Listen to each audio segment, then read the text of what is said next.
अस्सलाम वालेकुम। क्या हाल है? मुझे यकीन है आप और आपका खानदान दोनों महफूज होंगे और ये इंशाल्लाह महफूज रहेंगे। हम अभी आपको एक वीडियो दिखाएंगे। ये वीडियो यकीनन आपका माइंड बदल देगी और मुझे यकीन है ये आपकी जिंदगी को भी तब्दील कर देगी। लेकिन इस वीडियो पर जाने से पहले मेरी आपसे रिक्वेस्ट है, आपने अगर अभी तक हमारा चैनल सब्सक्राइब नहीं किया तो ये जो आपकी स्क्रीन पे एक रेड निशान नजर आ रहा है, आप इसे टच कर दीजिए और ये जो घंटी का छोटा सा निशान नजर आता है आपकी स्क्रीन के ऊपर, आप इसे भी पुश कर दीजिए। ये फैसला आपकी जिंदगी को तब्दील कर देगा और यकीनन ये वो चैनल है जो आप और आपके अहले खाना की जिंदगी बदल देगा इंशाल्लाह, ये मेरा दावा है।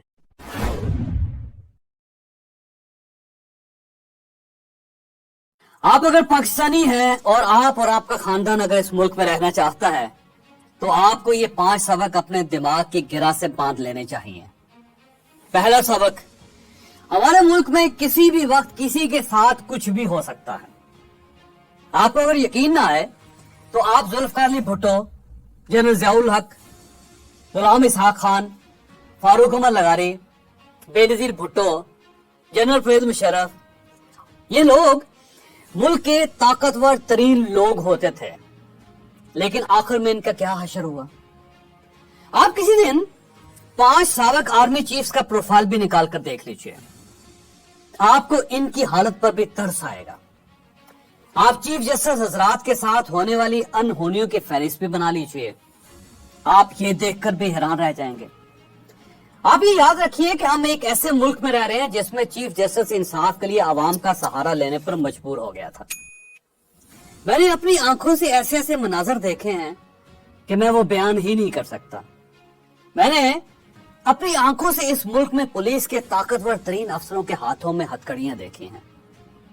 मैंने जजों को अपनी फाइलें उठाकर मारे मारे फिरते हुए भी देखा है और मैंने नैब के अफसरों को तहरीरी माफिया मांगते हुए भी देखा है।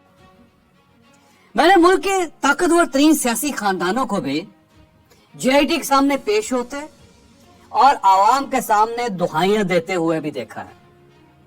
मैंने जनरल परवेज मुशर्रफ को मुल्क से भागते भी देखा है। मैंने मुल्क के ताकतवर और नामवर तरीन ब्यूरोक्रेट्स को जेलों में धक्के खाते भी देखा है और मैंने मुर्तजा भट्टो जैसे लोगों को अपनी बहन की हुकूमत में कराची की सड़कों पर तड़पते हुए भी देखा है। आपको शायद ये जानकर हैरत होगी कि सदर अयूब खान के दौर में मुल्क में 22 अमीर तरीन खानदान होते थे। वो तमाम खानदान भुट्टो के दौर में खत्म हो गए। बैंकों और बहरी जहाजों के मालिक 10 बरसों में कोड़ियों के मोहताज हो गए। दुनिया की सबसे बड़ी कार्गो कंपनी हमारे कराची में होती थी। इसके पास 350 बहरी जहाज होते थे। आज इसका मालिक लाहौर में गुमनाम जिंदगी गुजार रहा है, कोई उसका नाम तक नहीं जानता। चुएन लाई बीको कंपनी की फैक्ट्री देखने लाहौर आए थे। बीको का मालिक CM लतीफ बाद जर्मनी के एक गांव में गुमनाम जिंदगी गुजार कर फौत हुए। शरीफ फैमिली 3 बार जीरो हुई। मलिक रियाज मुल्क के अमीर और बासर तरीन शख्स हैं। मैं इन्हें 20 सालों से जलील होते हुए देख रहा हूं। पाकिस्तान पीपल्स पार्टी की हुकूमत 5 वर्षों में अपनी लीडर बेनजीर भुट्टो को इंसाफ नहीं दे सकी थी। आसिफ अली जरदारी के खिलाफ आज भी करप्शन के मुकदमे चल रहे हैं और ये अस्पताल के अंदर एडमिट है। मियां नवाज शरीफ अकामे की बुनियाद पर नाहल हुए, ये गिरफ्तार हुए, ये जेल में रहे और इस वक्त ये लंदन में इलाज करवा रहे हैं। मियां शहबाज शरीफ के खिलाफ 14 केस चल रहे हैं इस वक्त पाकिस्तान के अंदर, जबकि जनरल परवेज मुशर्रफ के रेड वारंट जारी हो चुके हैं और ये इंतहाई मरीज हैं, इंतहाई बीमार हैं, अस्पताल के अंदर एडमिट हैं। चनाचे आप जर्नल हैं, सियासतदान हैं, जज हैं, बिजनेसमैन हैं, ब्यूरोक्रेट हैं या फिर आप आम इंसान हैं, हमारे मुल्क में किसी भी वक्त किसी के साथ कुछ भी हो सकता है, लिहाजा आप हर वक्त तैयार रहें। दूसरा सबक, आप अगर इस मुल्क में खुशहाल हैं और गैर मारूफ हैं तो फिर आपको कोई खतरा नहीं। आप लाखों लोगों से बेहतर जिंदगी गुजार सकते हैं। आप फिर तमाम महकमों को मैनेज कर सकते हैं। आप सुबह उठें, नाश्ता करें, दफ्तर जाएं, पैसे कमाएं, शाम को वॉक करें, अपना कुत्ता भी साथ ले जाएं, बेशक फैमिली के साथ अच्छा वक्त गुजारें, 9 बजे सो जाएं। आपको कोई नहीं पूछेगा। लेकिन जिस दिन आपके पास पैसे कम हो गए या फिर आप लोगों की नजरों में आ गए, یا لوگ آپ کے نام اور شکل سے واقف ہو گئے، اس دن آپ کی زندگی عذاب ہو جائے گی، اس دن آپ اپنی دھوتی سنبھالنے پر مجبور ہو جائیں گے۔ تیسرا سبق، ہمارے ملک میں انسان کے پاس پیسہ ضرور ہونا چاہیے، لیکن یہ ضرورت سے بہت زیادہ نہیں ہونا چاہیے۔ آپ کے پاس اگر پیسہ نہیں تو عذاب ہے، اور یہ اگر بہت زیادہ ہے تو پھر یہ بہت بڑا عذاب ہے۔ آپ یقین کیجئے، میں نے پوری زندگی کسی شخص کو اس ملک میں بھوک سے مرتے نہیں دیکھا، لیکن میں لوگوں کو زیادہ کھانے کی وجہ سے روز مرتے ہوئے دیکھتا ہوں۔ میں لوگوں کو غربت کی وجہ سے پریشان دیکھتا ہوں، یہ ایک حقیقت ہے، یہ ایک فیکٹ ہے، لیکن میں نے رئیس لوگوں کو ہمیشہ غریبوں سے زیادہ پریشان دیکھا ہے۔ ہمارے ملک میں لوگوں کو غربت نہیں مارتی، ہمیشہ امارت مارتی ہے۔ لہذا آپ کے پاس اگر ضرورت سے 4 گنا زیادہ دولت ہے تو پھر آپ اپنے سالے، بہنوئی، بھائی، داماد یا پھر نالائق بیٹے کا شکار بننے کے لیے تیار ہو جائے۔ میں نے آج تک رئیس لوگوں کی اولاد کو صرف کورٹس، کچہریوں، ہسپتالوں اور قبرستانوں میں دیکھا ہے۔ میں نے انہیں والد کے جنازے میں بھی لڑتے ہوئے دیکھا ہے۔ چنانچہ آپ اگر اچھی اور پرسکون زندگی گزارنا چاہتے ہیں تو آپ اپنی دولت کو کسی بھی حالت میں خوشحالی سے اوپر نہ جانے دیں۔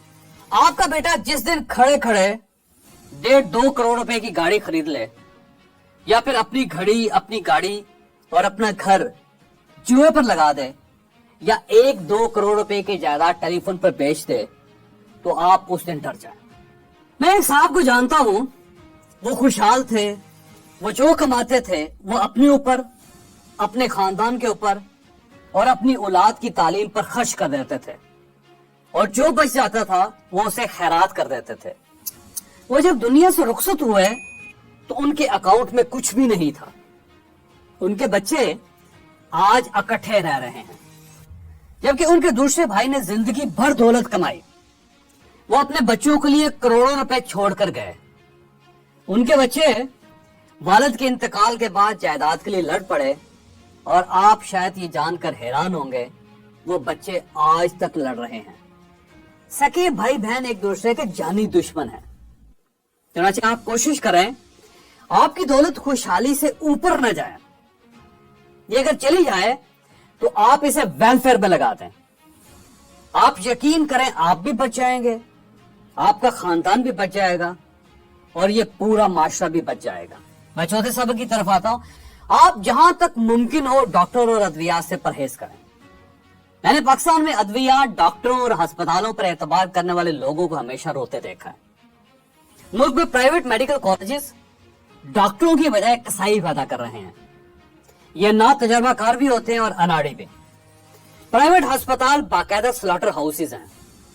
آپ پیٹ درد لے کر جائیں گے اور یہ آپ کا پورا پیٹ کھول کر رکھ دیں گے۔ آپ انجیکشن لگواتے اور آپریشن کرواتے ہوئے بھی 10 مرتبہ سوچا کریں، 10 بار کاؤنٹر چیک کر لیا کریں۔ میں نے زندگی میں بے شمار مریضوں کو اوور ڈوز اور غلط انجیکشن کی وجہ سے مرتا دیکھا۔ میرے ایک دوست ایک وقت میں صرف 1 انجیکشن خریدتے ہیں، یہ 2 دن سے زائد دوا بھی نہیں خریدتے۔ یہ کہتے ہیں کہ میں نے ایک بار 2 انجیکشن لے لیے تھے، نرس نے مجھے دونوں انجیکشن اکٹھے لگا دیے تھے اور میں مرتے مرتے بچا تھا۔ FBR کے ایک ممبر نے اپنے بیٹے کے لیے انجیکشن کی بڑی شیشی خرید لی۔ شیشے میں 10 دن کی ڈوز تھی، بچے کو روز 1 cc انجیکشن لگنا تھا، لیکن آپ نرس کی نالائکی دیکھیے، اس نے پوری شیشی ڈرپ میں ڈال دی، بچہ تڑپ کر مر گیا۔ چنانچہ آپ کوشش کریں آپ کسی قسم کی کاسمیٹک سرجری نہ کروائیں۔ آپ آپریشن ہمیشہ تجربے کار اور سمجھدار سرجنوں سے کروائیں، خواہ آپ کو اس کی کتنی ہی فیس کیوں نہ ادا کرنی پڑے۔ اور آپ کو جب بھی کوئی ڈاکٹر دوائی لکھ کر دے تو آپ اس نسخے کو کسی دوسرے ڈاکٹر کو بھی چیک کروا لیا کریں۔ آپ کوشش کریں کہ آپ کم کھانا کھائیں، روزانہ ورزش کریں۔ یہ عادت آپ کو ڈاکٹر، ہسپتال اور ادویات سے دور رکھے گی، اور یوں آپ اپنی موت اپنے ہاتھوں سے لکھنے سے بچ جائیں گے۔ اور 5واں سبق، انسان کے لیے ایک اللہ، ایک بیوی اور ایک موبائل فون کافی ہوتا ہے۔ آپ یقین کیجئے میں نے ہمیشہ زیادہ خداؤں، زیادہ بیویوں اور زیادہ موبائل رکھنے والے لوگوں کو پریشان دیکھا ہے۔ ये बहुत जल्दी फौत हो जाते हैं। पाकिस्तान जैसे माशरे में एक के बाद दूसरी शादी बहुत बड़ी हमाकत है। आप इस हमाकत से जितना बच सकते हैं आप बच जाएं। सेकंड, मोबाइल भी इंसान की टेंशन में 1000 गुना इजाफा कर देता है, और आप अगर एक खुदा से मुतमईन नहीं हैं तो फिर आप नाउज बिल्ला हजारों खुदाओं से भी खुश नहीं रह सकते। चुनांचे एक अल्लाह, एक बीवी और एक मोबाइल फोन आपकी जिंदगी अच्छी गुजरेगी, वरना पूरी जिंदगी बुरी तरह बर्बाद हो जाएगी। आपको अगर ये वीडियो पसंद आई तो आप ये किसी न किसी के साथ जरूर शेयर कीजिएगा। ये सदका जारिया है, ये किसी न किसी का माइंड जरूर चेंज करेगी।